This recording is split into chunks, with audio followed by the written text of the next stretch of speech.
Okay, trichology, study of human hair and scalp.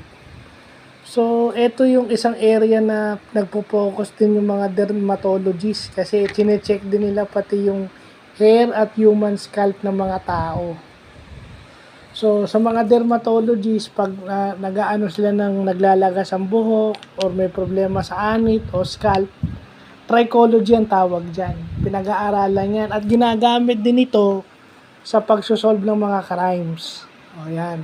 Nalaman na natin ha, kasi yung human hair, may DNA yan, yung traces ng crimes yan makukuha, pati yung kanilang anit.